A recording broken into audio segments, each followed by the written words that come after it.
Today's segments will begin with the final installment of Time Travel Theater. Then we'll drop a coin into the Anaglyph jukebox and we'll look at images.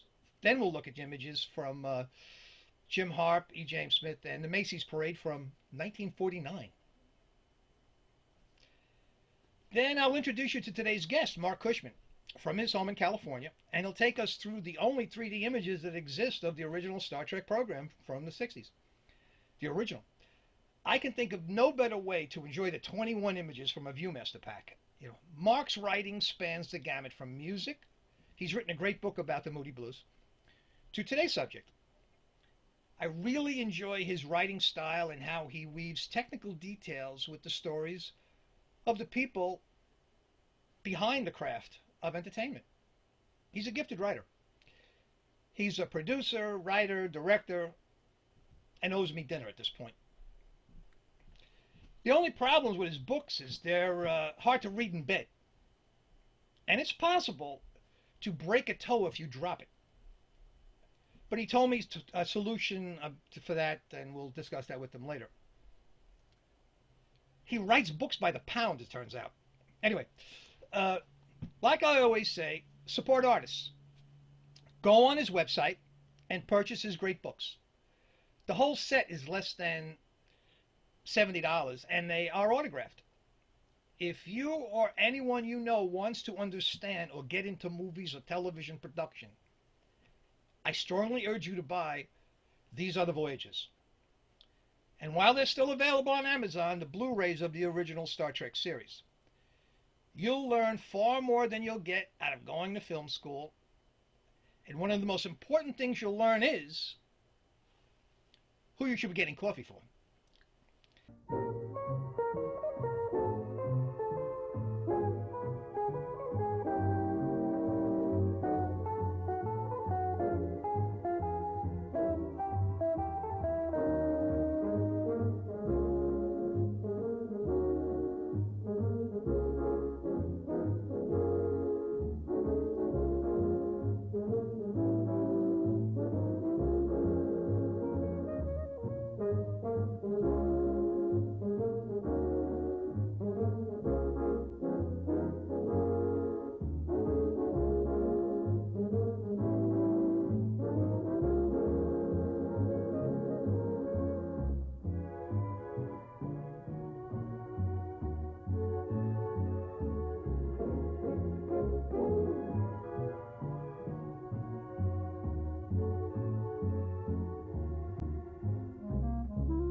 The preceding selected music has been presented by courtesy of RCA, the Radio Corporation of America.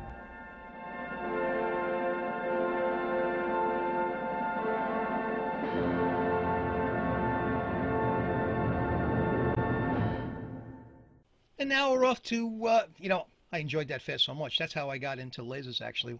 When I saw them at the fair, and then, of course, Star Trek afterwards. But now we're going to head into, we're going to drop a coin into the Anaglyph jukebox.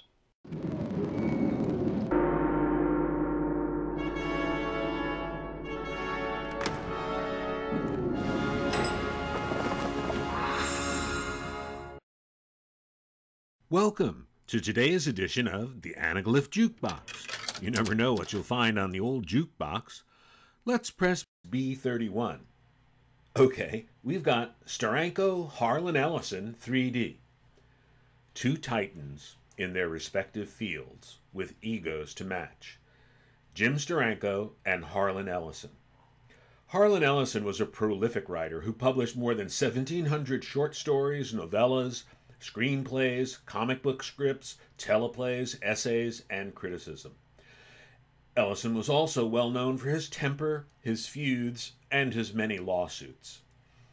His best-known work is probably the script for the Star Trek episode, The City on the Edge of Forever, a time travel tale. Two of his short stories that are widely considered classics are I Have No Mouth and I Must Scream, and Repent, Harlequin, said the Tick-Tock Man. Ellison has won most awards given to writers of speculative fiction and mystery, including multiple Hugos, Nebulas, and Edgars. Repent, Harlequin, said the Tick-Tock Man, was published in Galaxy magazine in 1965. The non-linear narrative starts in the middle, moves towards the beginning, then the end. Ellison wrote the story in one 6-hour stretch before submitting it to a writer's workshop the following day. He thought it was okay. It won the 1966 Hugo Award, the 1965 Nebula Award, and in 2015, the Prometheus Hall of Fame Award. Jim Steranko is, simply put, a comic book legend. Who brought surrealism, pop art, and graphic design into comics in the 1960s? Steranko. Who wrote a 2-volume history of the comics that remains unmatched in detail to this day? Steranko. Who created concept art for Steven Spielberg's Raiders of the Lost Ark and Francis Ford Coppola's Bram Stoker's Dracula? Steranko. Who invented Go-Go Girls? Steranko? As a teenager, Steranko worked as a sideshow performer, learned boxing and fencing, and in his 20s performed as an illusionist, escape artist, close-up magician, and rock and roll guitarist. That's where he claims he invented Go-Go Girls in nightclubs. Steranko's true accomplishments need no such embellishing, but Steranko has been carefully cultivating a public persona that conflates him with his superhero characters for decades. Almost as if it wasn't enough to write, pencil, ink, and color Nick Fury, Agent of S.H.I.E.L.D., but he had to be Nick Fury, Agent of S.H.I.E.L.D., too. In 1966, Steranko's first professional published comics work was the concept, splash page, and plotting for the first 3 issues of Harvey Comics' Spy-Man. In that same year, he approached Marvel Comics and did a 2-page sample of Nick Fury. Stan Lee hired him, and he began to work on the 12-page scripts over veteran Jack Kirby's pencil layouts. This was a common occurrence, as Kirby's style was Marvel's in-house style since his early 1960s successes, The Fantastic Four, The Hulk, and the X-Men. After this apprenticeship and indoctrination into the Marvel method of producing comic books, Steranko moved on to writing, penciling, and inking the pages himself. And then, a combination of the right person with the right skill set, unencumbered by the rules of 30 years of comic book production, was given access to a youth market that was experiencing rapid cultural and political change. Steranko seemed to explode in a burst of psychedelic graphics and complex storytelling that was an order of magnitude better, more exciting, more adult than anything else on the stands. Fans quickly took notice. Steranko's work was a hit. As far as I'm aware, the illustrations for Repent, Harlequin, said the TikTok man, is the only art by Jim Steranko to be converted to 3D, and the only collaboration between Harlan Ellison and Jim Steranko.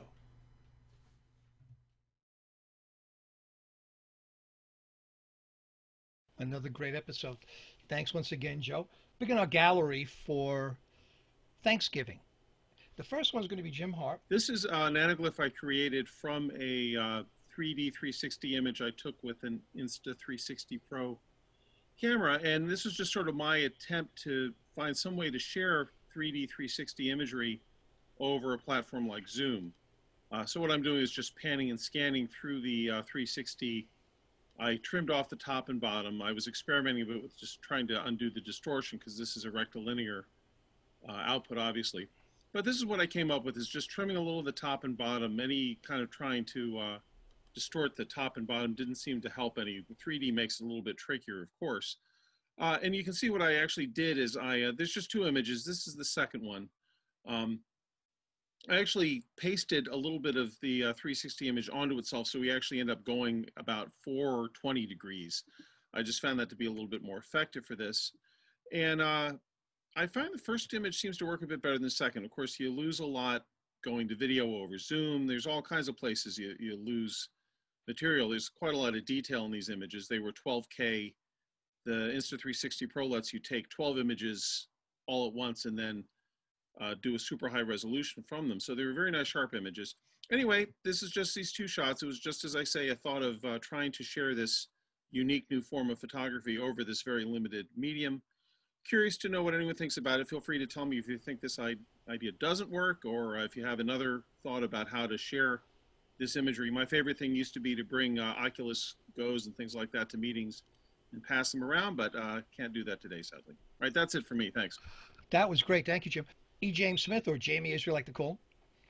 And he sent some great images in. All right, thank you, John. So this is the balloon inflation, which was usually the Wednesday before the Thanksgiving Day parade, right up near the museum. They close off all the streets, and here you can see this is Spider-Man. Pretty much inflated all the way, just held down with a bunch of nets. And, now that is right across from the Museum of Natural History, where they used to have the planetarium laser shows and the Rose Center and all that kind of stuff. Those would be right to the left side would be the planetarium. This is like 78th Street, and they close off 77th and 78th Street on either side, and that part of Central Park West, and all the way around the block are lots of these balloons. So yeah, here's Spider-Man again. They are pretty amazing to see up close like that, lying on the ground. Well, what year is this? A question that's coming in. What year? Yes, this was 2013. 7 short years ago. This was my favorite one, the Pillsbury Doughboy. He's the cousin of the Stay Puft Marshmallow Man, I'm thinking. Yeah, they're definitely related. Yeah, well, on a side note, that's what, a couple of blocks from there is where somebody conked Rick Moranis. Yeah, that's right. This is exactly right. Ended up in the same position, as it turns out. Right. On the ground. So yeah, I'm not sure who this is, but you can see, I think it's, I don't know, Pikachu, or somebody I'm sure knows, but then behind is Buzz Lightyear, and we'll see a little more of him. Hey, I don't even know if this is appropriate anymore, what's going on in the head over here. Now that we're all woke, I don't know if that's going to, if it passes muster. Does anybody know what those creatures are? I'm having unfortunately my mind is drifting to areas that probably is not good, but now we don't know. Is that a character that is no longer, maybe, Math could be it, that's what happened. They bust a balloon. We do miss these for the year, I got to tell you that, though. I took my kids there. So now this is Buzz Lightyear again, kind of up close. Now, how close do they actually let you get? You seem like you're beyond the barrier at this point. They really do let you get close. There was, there was the police barricade thing, and then but that's right next to it. So yeah, not this close, pretty much. I went there with the kids all the way back in the 90s, and it was a real, it was so many people that you just couldn't hardly get close to it.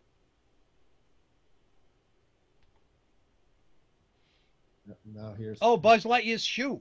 Yep, his shoe. Yep, and then down the That's street. Buzz Lightfoot. All right. If you don't do this, it doesn't work. Thank you. That's what it Yeah. needed. Okay, here's Papa Smurf. You can see those people in the foreground there, kind of in scale. Obviously about to get a parking ticket. Exactly. Is he there between 11 and 1? Look how they screw you. 11 to 12, they're like, wow. Middle of the night, you got to get up and move your car.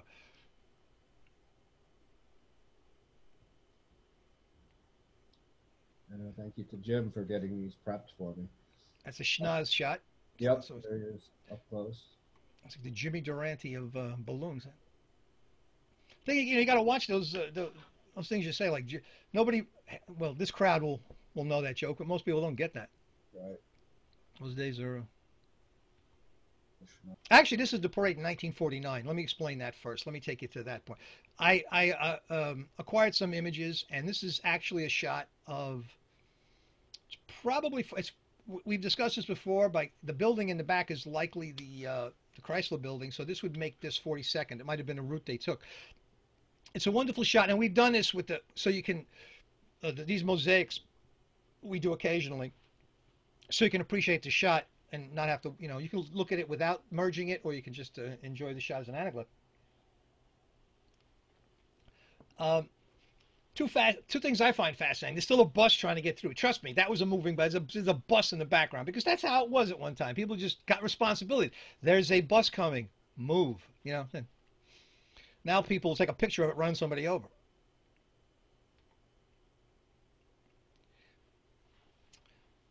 Oh, is it Howdy Doody? Could that be the one on the front, Jamie?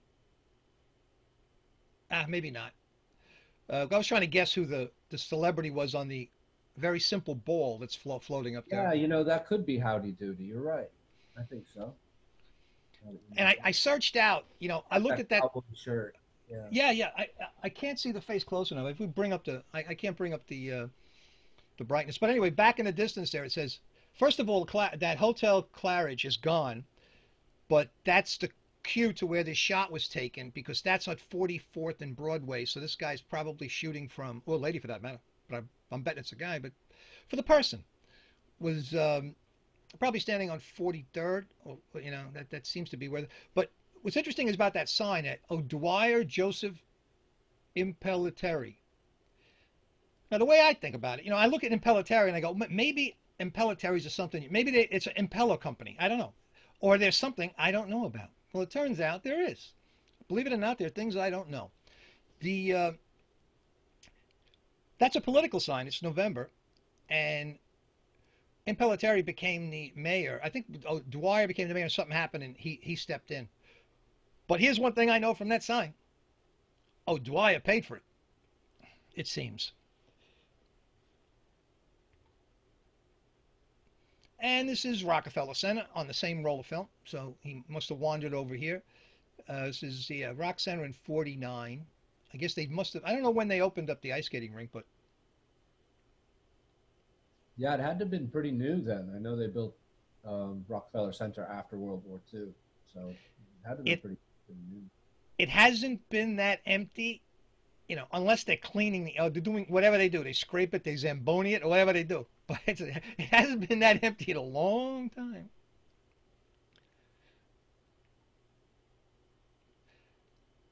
And apparently we have a huge hot dog there. And I don't, there's not a lot of depth in these images because we all know how it works. It's a stereo realist camera, and at that distance, there's a technical reason. But there's still no reason not to enjoy it. I'm not sure where that corner is where he's shooting from. I didn't figure that one out, but I can. Eventually, I'll kind of give it we're back to this position. And Jamie, remark about the flag. If you still got Yeah. audio. Yep. Do you hear me?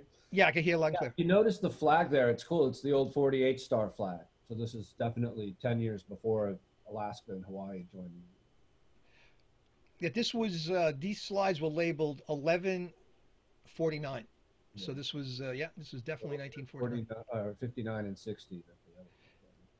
And if you're trying to see that movie marquee, I think another shot has it clearer. But the movie that was playing was the Treasure of the Treasure of Monte Cristo, and that theater's long gone.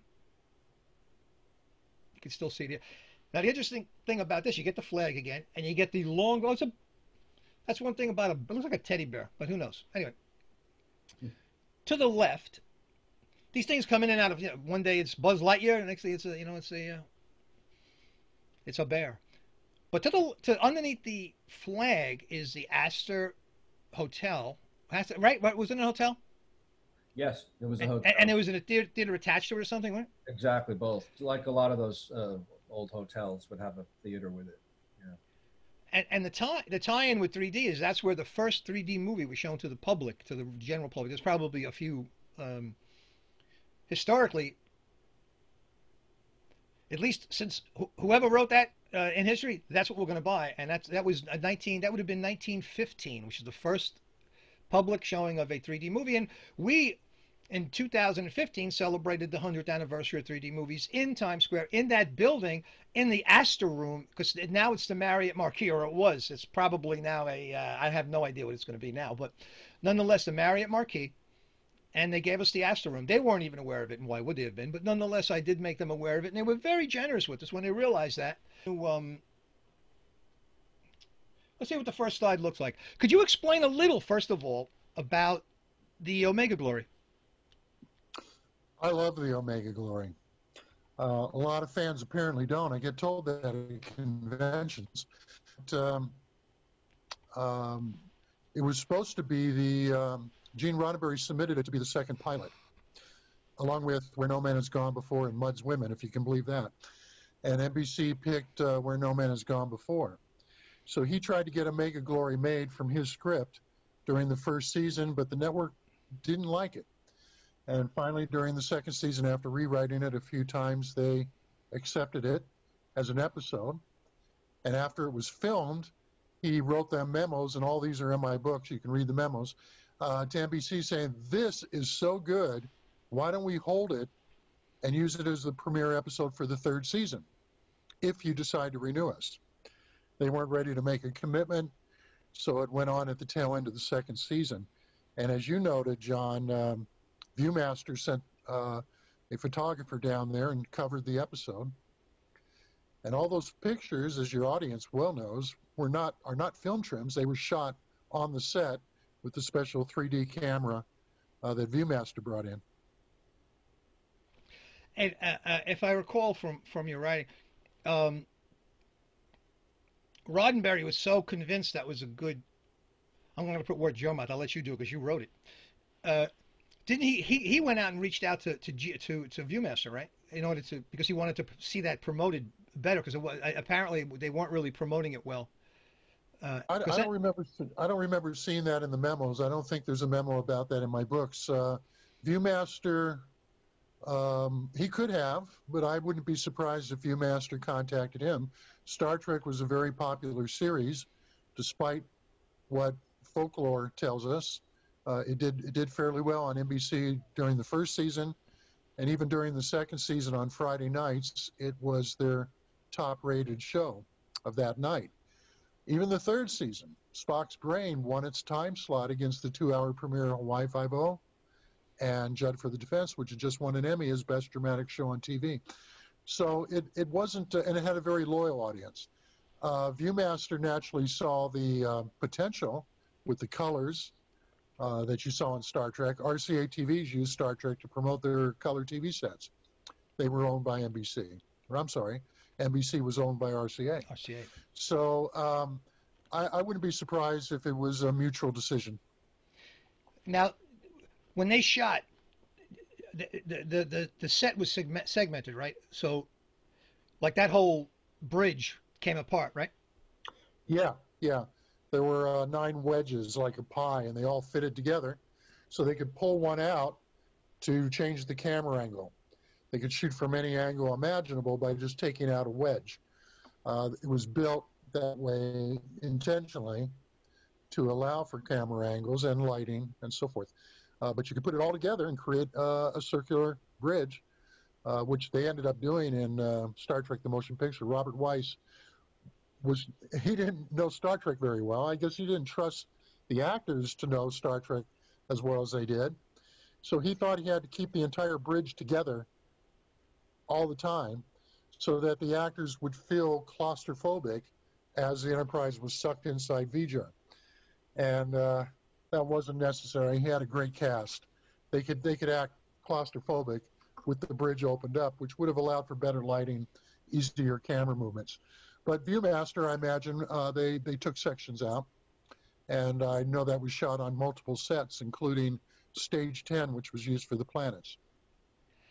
Yeah, this, after looking at the images, I've concluded that Don Jim must have had a hard time. In other words, I don't think they set these shots up. It looks like, because there's no flash. It's like, when you're doing TV production, you're in the business, you know how it works. Nobody wants a flash, and anybody who comes on the set who's not part of what's going on generally is, especially when they come with gear or Right. Yeah, they get in the way.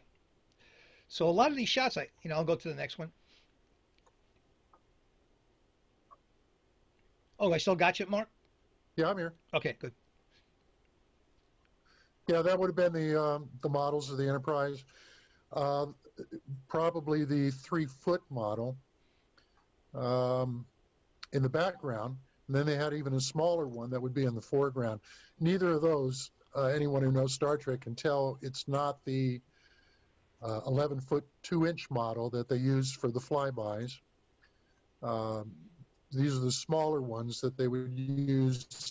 Had to put the Enterprise up against a giant spaceship or something, they would use the smaller models. And that looks like that's what that is. And those models were made available, like, didn't they use, like, the models that you could build for certain episodes? In other words, the ones you can buy Yeah, in the store. that's what I'm thinking. The one in the foreground probably is, which would have been, that would have been about 1.5 feet long, I imagine. Or even just 1 foot. Mm-hmm. That's the transporter room on Stage 9.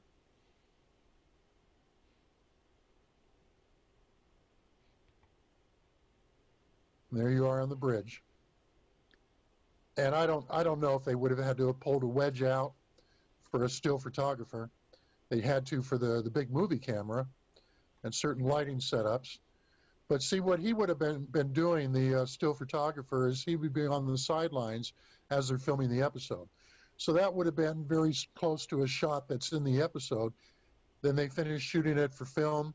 He steps in and takes his pictures and then waits for the next angle. Yeah, many people don't realize. See, those 3D cameras generally are very cumbersome. They're not small things. And generally, there are people who shoot on the site, but they have a special box that goes around the camera so that no noises are made, right? As we know, right, Yeah. Mark? Yeah, they do. I wonder if that... I did a lot of directing. We always had the still photographer with his camera in a box. I did a couple 3D productions, too. And those were in a box.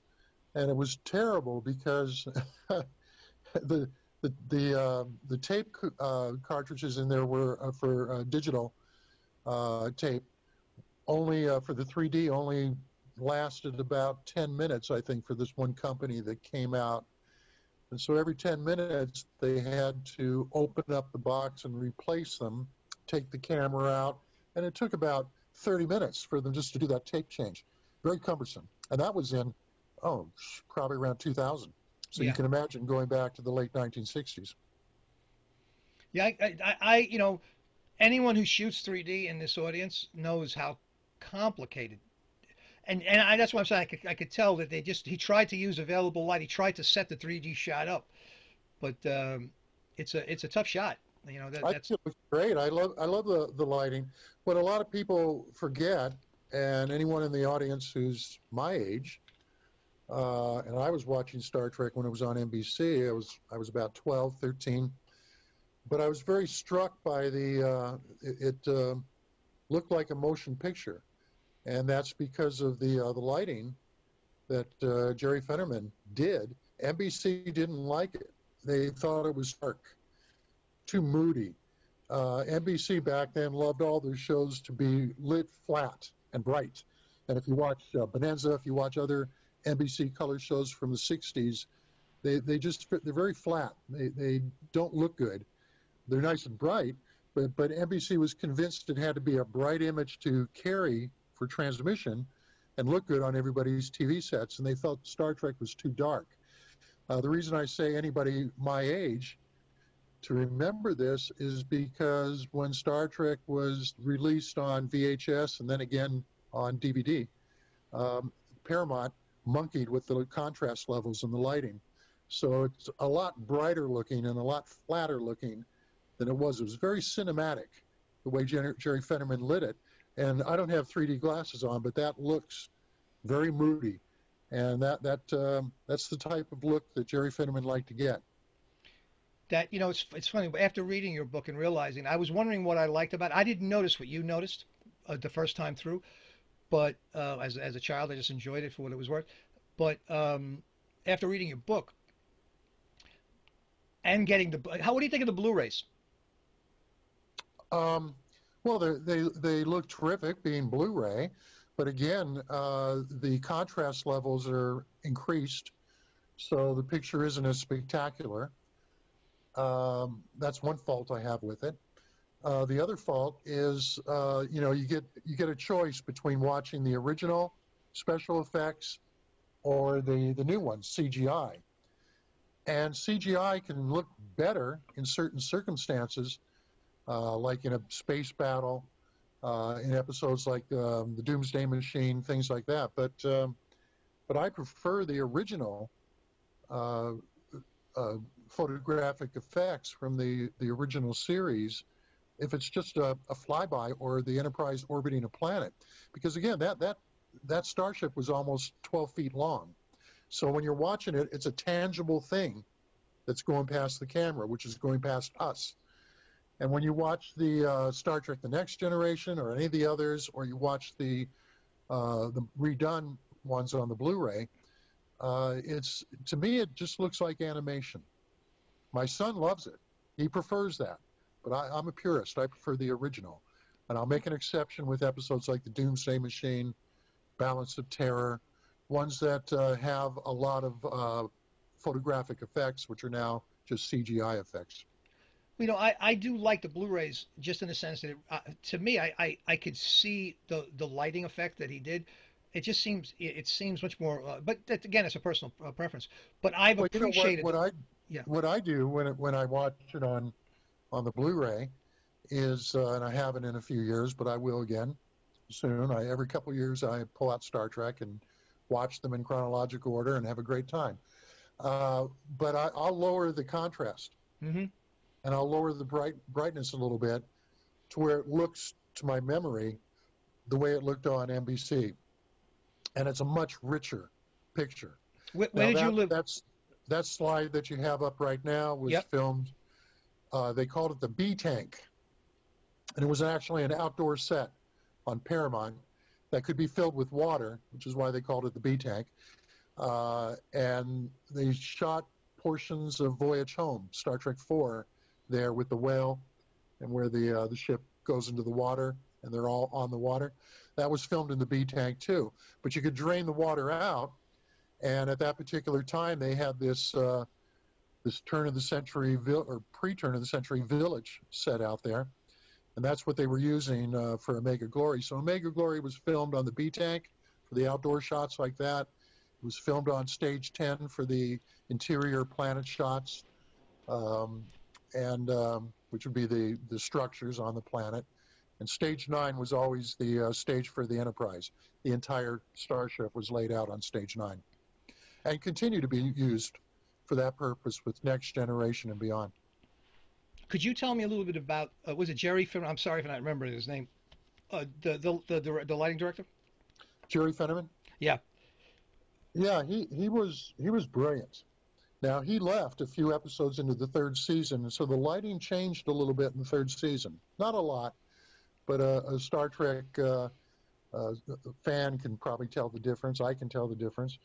The first 2 years were certainly very dark, moody, great lighting, and just look at the way the Enterprise was filmed.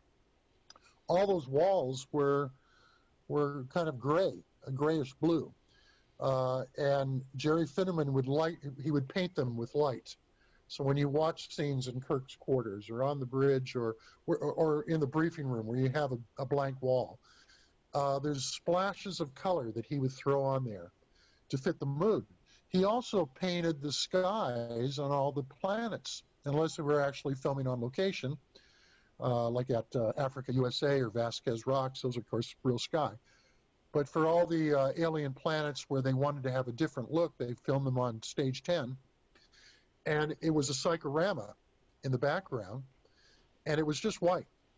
And he would use lamps and put color up there, put gel in front of the lights, and paint the sky whatever color he felt the mood of the planet.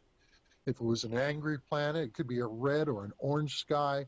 If it was a sedate planet, it might be a turquoise or magenta. A magenta was a color he really loved, kind of a purple.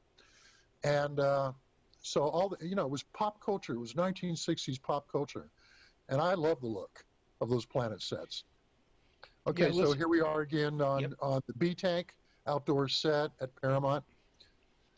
Could you say how he got, before we leave Jerry for a second, could you say how he got that job? Because that, I think, is an interesting story in and of itself. Gene Roddenberry talked to several cinematographers, director of photography, and Jerry came in for the beginning of this series. He did not shoot the 2 pilots, but he was there for Corbinite Maneuver, which was the first episode they shot, and they just tried him out for a few episodes. They didn't give him a contract because he didn't really have enough credentials to warrant a contract. The network didn't have trust. But his father had been a cinematographer, and Jerry just loved film noir. So he loved dark films that were lit dark with lots of shadows and great depth. And he came in, and Roddenberry saw the way he lit the Enterprise for Coordinate Maneuver and loved it, and said, "You're hired, stay on," and never questioned the lighting decisions. In the second season, NBC came down and tried to pull the plug on Jerry Finneman during the filming of Mirror Mirror, complaining again that Star Trek was too dark. And Roddenberry came down and defended him and said, "I will not change the lighting on this show." So it stayed that way. But in about 6-7 episodes into the third season, Jerry Finneman was offered a movie that he wanted to do. So they released him from his contract, and his main camera operator took over and decided to increase the brightness just a little bit to please the network. So you will see a little difference in a lot of those third season episodes, but not as severely as when Paramount upped the gain and upped the contrast for the DVD releases. Wasn't his father in the business already? Yeah. Yeah. And I can't remember his father's first name at the moment. It's in the book or the movies that he did. But I believe, I don't know if his father did The Portrait of Dorian Gray or not, but The Portrait of Dorian Gray from the 1940s was a movie that had a lot of impact on Jerry Finneman. And that began his love affair with moody, cinematic approach to lighting. What was he? Yeah, because lighting's everything. We know that, man. That's the chops. Oh, yeah. That's the chops. Didn't he work with his father on sets before, or did he's the guy maybe? Yeah, his father had a heart attack and died on the set of Maverick, and Jerry was there. He was a member of his father's camera crew, so he was on set when his father had a heart attack and died. Oh, jeez. And it was pretty hard for him. So when William Shatner's father died, they were filming The Devil in the Dark, a later episode in the first season. And word came through Bob Justman came to the set and told Bill Shatner, we just got a phone call and your father's passed away in Florida. And they scrambled to get an air flight for William Shatner, but the plane wasn't going to leave until 6 or 7 o'clock that night. So Shatner chose to stay on set and continue working. And he always said that the two men who helped him get through that day the most was Jerry Fenneman and Leonard Nimoy, because both of them had recently lost their fathers. And so they he said it was like elephants. When you have a sick elephant, two other elephants will come in from the side and help prop it up. They'll lean against it so it doesn't fall down. And he said that's emotionally, that's what Nimoy and Fenneman were doing for him as they were filming. What a wonderful way to describe that. Oh my goodness. That is a whole other level. Thank you. So here we are in one of the interior sets on the planet. So this would have been filmed on stage 10. And again, the lighting's very moody, very dark. And you could probably use the Viewmaster as a guide to how Star Trek should look when you're adjusting your contrast and brightening levels to watch those reruns or to watch the Blu-ray. Well, you know, when I grew up in Manhattan watching Star Trek, all I had was rabbit ears on it. Many in this crowd would know what rabbit ears are. Just an omnidirectional antenna you swung around the top of the TV, and generally I would just watch whatever came in clearly. But I would struggle to get in my TV set. They were constantly beaming in. But hey, you were among the elite. In my house, we used a coat hanger because the rabbit ears got broken. I think kids were playing around one day, and the rabbit ear was sword fighting with the rabbit ears, and they got broken. So for about a year, my father decided to punish us. Instead of getting new rabbit ears, he would just hook up a coat hanger to the thing. That's great. Listen, I experimented with everything. You know, I had balls of aluminum because it was great. There was this whole mythology of what would improve your TV reception. So. Now, who built these gadgets that they're using? All that the prop stuff. Irving Feinberg built most of them. He was their prop master. Wal Chang would design some of them. Bob Justman had brought him over from the Outer Limits, and so Wal Chang did several. I think he did design the phaser and the communicator, but a lot of the other ones that would just be in one episode, usually Irving Feinberg would do those. That's a great shot. Yeah. And again, with the lighting levels dark, like Jerry Fenneman liked them to be, the buttons would pop out more, and the screens behind them would pop out more. Yeah, the bridge was. I interviewed just about every guest star who was on Star Trek, because the recurring cast took it for granted. If you ask them, "What did you think of the sets?" and I always would, and the lighting, it was home to them. It was home base.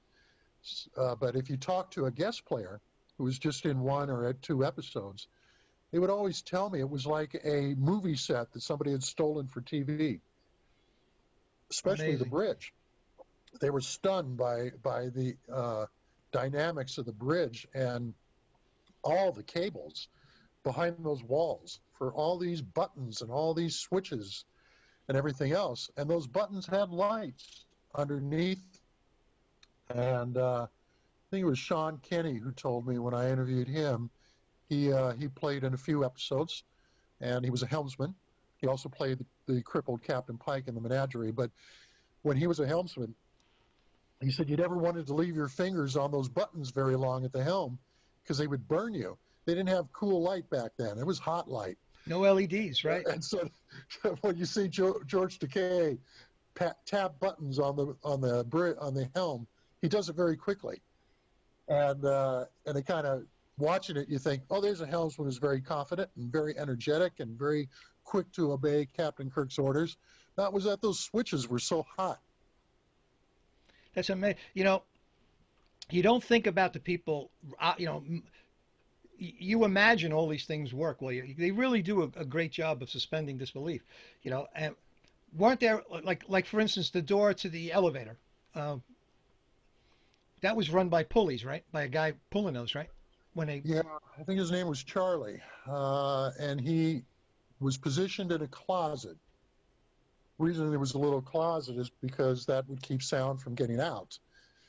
In case he was moving or doing anything like that, you wouldn't hear him. So it was a padded closet chamber to the side of the doors outside of the bridge.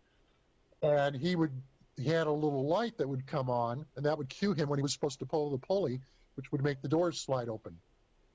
And Charlie was an older guy, and nobody wanted to retire him. They wanted him to get his pension, but he had a tendency to fall asleep in that closet.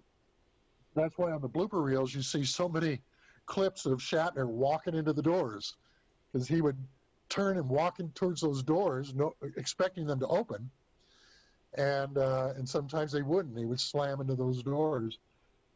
So yeah, Charlie sometimes fell asleep. Yeah, Charlie was taking a nap. Yeah. No, you know, I guess that set must have made a lot of noise as they walked around it, because you don't hear any of that. You hear these wonderful sounds in the background. I listen to the show with headphones now, just to really feel it out. And man, it's incredible. You know, they must have masked many sounds that were happening around that stage, because it was. They had to. There's memos in the books where Roddenberry's telling the cast that they can't be walking as they're saying their dialogue on the bridge. You can walk across the bridge, but don't talk until you stop walking, and then you speak, because being 9 sections that were fastened together, there'd be squeaking, and the sound of the turbolift doors when they opened was kind of a dragging sound, wood on wood type stuff. They would replace it in post-production with sound effects, but yeah, you couldn't talk and walk at the same time. And one guest star never liked William Shatner after guest starring on Star Trek. 90% of the people I interviewed thought Shatner was just terrific. He was a ball of energy. He was fun. He got everybody to laugh. He knew all of his lines. He knew everybody else's lines. He was a true professional. But about 10% would walk away with a negative impression of him. And one of them in particular told me that he came on the bridge and he had to do some dialogue, and he was walking, and Shatner said, you don't walk and talk on the bridge. Stand still when you talk. And he thought, what a controlling SOB this guy is. Got it. Well, he's the captain of the ship, you know. Of course. But if he hadn't seen the memos from Roddenberry saying we're having all kinds of problems in post-production with squeaks and other sounds. So say your dialogue when you're standing still. But they didn't know that. These guest stars who would come in and out. That's excellent. You know, it really enhances watching that. I had no idea that was the case. You as you said before, the swish of the Enterprise going by. With headphones on now, you realize that those sound guys were so good that the swish of it coming by really doesn't come by as it's on the screen. It comes by just an instant where it would be passing you. So you see it on the screen, and just a little behind, it comes past you. So that's just, what a great time. Didn't they win an Emmy for sound or something? They won a Sound Association Award as Best Sound Editing in Television at that time. I don't think they won an Emmy for that. They were nominated for Emmys for their special effects, and they won one the last year for the Tholian Web. But they got nominated every year. But they were also opposite Irwin Allen shows. And the one thing you got to say about Irwin Allen shows is tremendous special effects. So it seemed like Voyage to the Bottom of the Sea and Time Tunnel and Lost in Space were winning the Emmys in that area until the Tholian Web. But the thing that Star Trek did achieve that no other science fiction show did, including Outer Limits and Twilight Zone, which came before it, was nominated for Emmys every year as Best Dramatic Series on television. And Leonard Nimoy was nominated for Best Supporting Actor in a dramatic series. And nobody in science fiction had ever gotten that acknowledgement from the Academy of Television Arts and Sciences. So there's another image from Stage 10, the gel set. And they would bring that gel set out for different episodes and kind of change it around a little bit, but they kept it in storage because our poor landing party ended up in jail more than once. But that again, I think the lighting is tremendous in there. Yeah, I watched it again yesterday. You know, it's so violet. Like he lit the. It's just wonderful. You know, I watch it just for the lighting now. I have such respect for what he did, and it adds such a yeah. And the beauty of it is you don't notice it. It just affects you. You Yeah. know, you have to And actually look for it, and that's the yeah, and this episode, the guy that's fighting with Kirk there, his last name is Jensen, Jenson or Sen. Can't remember his first name offhand. It's in the books, but he was a stuntman who did a lot of acting. So you saw him a lot in TV shows in the 1960s, because whenever they had a character who had a lot of difficult stunts and a lot of fights, he was a good guy to hire because he was good with dialogue, but he was better with stunts. And that fight sequence right there is really quite exceptional. And even better is the one where William Shatner and Morgan Woodward are fighting, and they're tied, their hands are tied together, and they're both fighting to get control of a knife towards the end of the episode. And it's just beautifully shot. But watch the Omega Glory and watch Shatner, Roy, that's his name, Roy Jensen. Watch Roy Jensen and Shatner, and then watch Shatner with Morgan Woodward, and they're doing all their own stunts. I was going to ask you that. And it's really beautifully done. You gotta respect these guys. You know, Shatner is one of those actors who didn't like using a stuntman, and there were times when he would. If Mark Daniels was directing, Mark Daniels would make him use a stuntman in some of the fight scenes, so you could tell in episodes like Court Martial and Space Seed that it's not him in there. Now that we have giant TVs, you couldn't really tell on a small TV set. But that was because of the director insisted that he use a stuntman, because if Shatner had gotten hurt on Mark Daniels' watch, it would have looked bad for Mark Daniels. But this episode was directed by Vincent McIvety, who had done a lot of Gunsmokes and action shows. And the stunts are, and Vincent would hire Morgan Woodward for Gunsmoke, I think something like 24 times, because he was such a good actor, such a good character actor, but he also was a rancher. He was a cowboy. He could ride horses. He could do stunts. So he and Shatner really go to town in this episode. It's really worth watching for a lot of reasons, but the stunts that these two do is one of them. And that's another set on stage 10. The lodge in the village.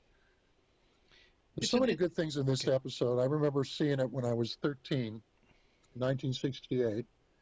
And first of all, we saw another starship, you know, that they beamed over to.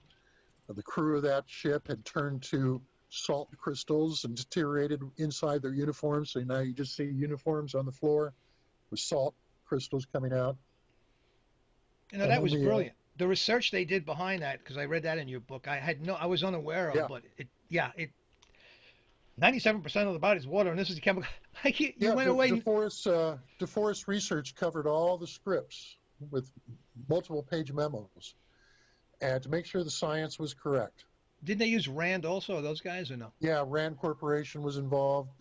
But DeForest Research was the one that would really cover every little detail of every script. And they even had they said something like 89% of the human body is water. It's hard to believe. you take all that water out, and you're just a couple pounds of chemicals. And so that was I was fascinated when I heard that at the age of 13 watching this. Yes. But it was true. It's in those memos. Yep, some of us are more than a little bit of 3 pounds of chemicals, but that's just part of the pandemic, I think. But yeah, we're gaining weight. This shot was lit. I mean, just for photography, it seems to have enough light to really get detail in it. Yeah, and that's not a stuntman, because I thought that was a stuntman. So you're not thinking that's Shatner and Morgan Woodward. Now I don't know. That could be a stuntman for Kirk. Yeah, that particular shot, because I think Morgan Woodward right there is swinging an axe at him and trying to behead him. Well, you don't want your star to get accidentally beheaded. So from that angle where you're only seeing Shatner's back, you could certainly put a stuntman in there, because the hair looks just a little bit darker, but that could also be the lighting. Could be the lighting. Human eye is funny that way. You know, you could just feel something different, but you might be right. It might be him anyway. Although I think your first conclusion makes sense. You don't want that guy, even if that's a wooden axe. It just doesn't. Yeah, you don't need to. Yeah, it would have been a wooden axe, but Doesn't painted matter. silver. An accident. But that could do a Pun lot of damage if Morgan Woodward's aim wasn't that good. You know, your leading man is in the hospital for a week. Yeah, you have to go to Bones. Bones, take care. Well, now this is really interesting. Could you tell a little bit about the story while we're on the flag right here? You don't have to dig in too deep, but it's an interesting. Well, I think this is the reason why some people don't like the episode. It's a parallel planet episode, and it's the Yangs and the Coms, which is the Yankees, Americans versus the communists, and they fought a war on this planet, which we have so far avoided, and that destroyed the civilizations. Not completely destroyed them, but they regressed to a primitive level, and they're still fighting. And Morgan Woodward's character, Captain Tracy, who was stranded on this planet because he was down on the planet when everybody on his ship died. It turned into a few pounds of chemicals, but he couldn't beam back up. And the other members of his away team were killed by the Yangs in an attack. So he's now all alone on this planet, but he's befriended the Coms because they're the more civilized of the two. And he's become the leader of the Coms. And the Yangs are these savages which live in the hills. But they come in and they take over the village. And that character, played by Roy Jansen, brings out the American flag. And they've also got the Declaration of Independence, which they recite, and Kirk takes it from them and recites it better because they speak kind of a pidgin English.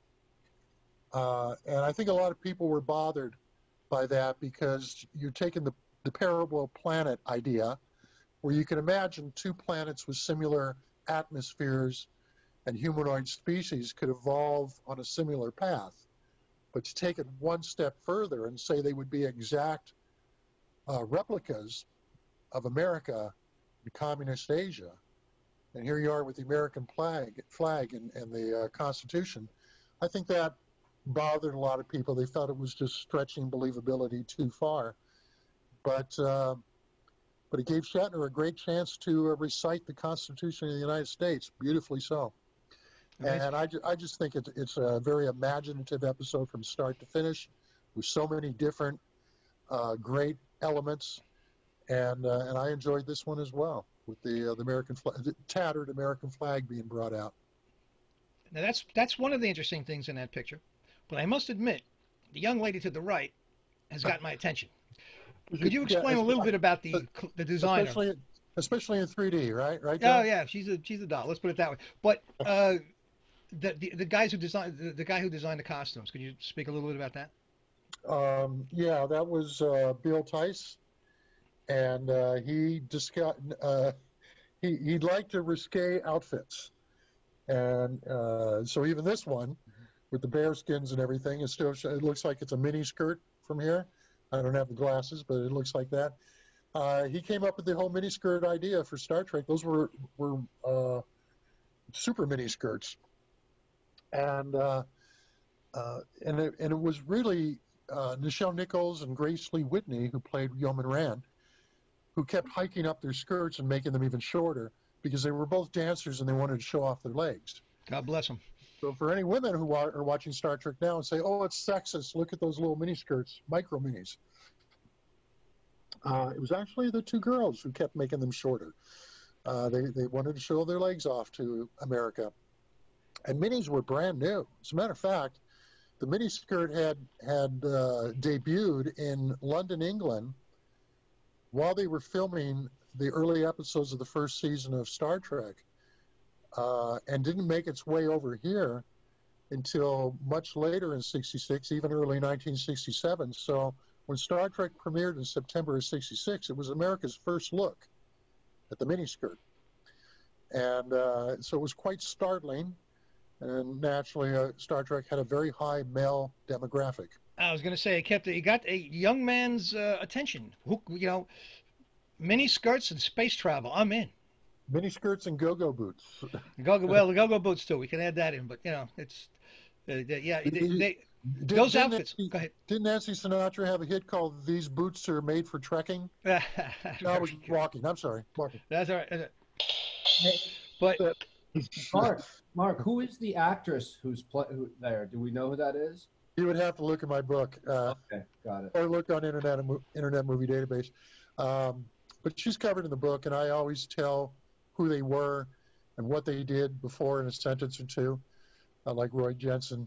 And the older guy with the gray hair and the beard, he was in a few different episodes of Star Trek in guest roles. So this was, I think, his third appearance in Star Trek, but they always changed his look around. well, in my, I'm a stickler for research. So I will say, Carl, or whoever asked that question, that I had read because I was very interested in this lady's career. This was her first major role. This was like the first thing she did. Yeah. She didn't have much of a career after that for whatever reason. But yeah, I'd have my book here, but I'd be afraid I would drop it on my toe, as you said, John. It's a bit heavy. Well, I like a guy who writes by the pound. It's heavy reading. And it's great reading. And yes, and if you got a door in your house that keeps slamming, that'll hold it open for the entire summer. True. Yeah, that's what I'm thinking. So there's many reasons to buy those books. If the burglar comes in, you can beat him off with that book. And that's just season 2. We're looking at a season 2 episode here, so that would be season 2. Mm-hmm. They're all about 600 pages long. And they could have been a lot longer. John and I were talking the other day when we were doing a test run for this, and I have memos in all those books, excerpts from memos. But each episode had hundreds of pages of memos.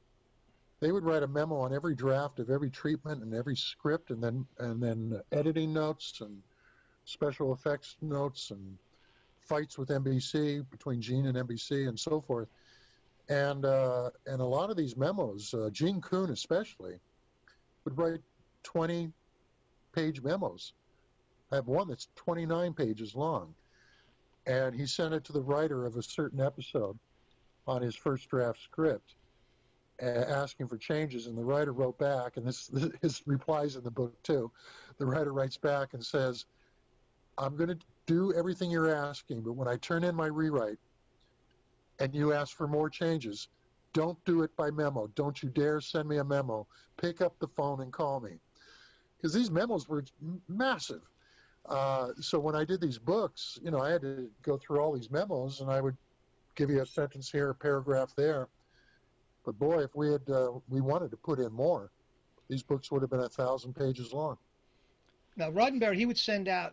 They would have a kind of an idea for a script, and then send that out to writers and see what they got back. I guess that's the process. A lot of the stories came from Gene, and if he had really developed the story, he would take a credit, a story by credit, but he would give them springboards for nothing, and they'd come into a meeting and they would tell him the idea they had, and he'd say, "Well, we've already done that, or we're doing a script kind of like that, but I want to put you on assignment. Here's an idea." And Gene would give them an idea, and then they would go write their script.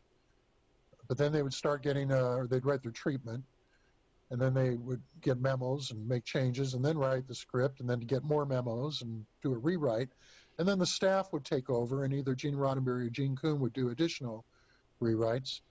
And that's why the Star Trek scripts episodes play so well, is because there was no other show that was rewriting their scripts as much as Star Trek. They scared a lot of writers away. Writers would come in and they're getting paid, $4,000 to do a Star Trek. They could get the same amount of money to go do a Bonanza, and Bonanza was so much easier. The producers didn't make them do 10 drafts. Now Roddenberry came. He was a military guy, right? He was and he was a cop, wasn't he?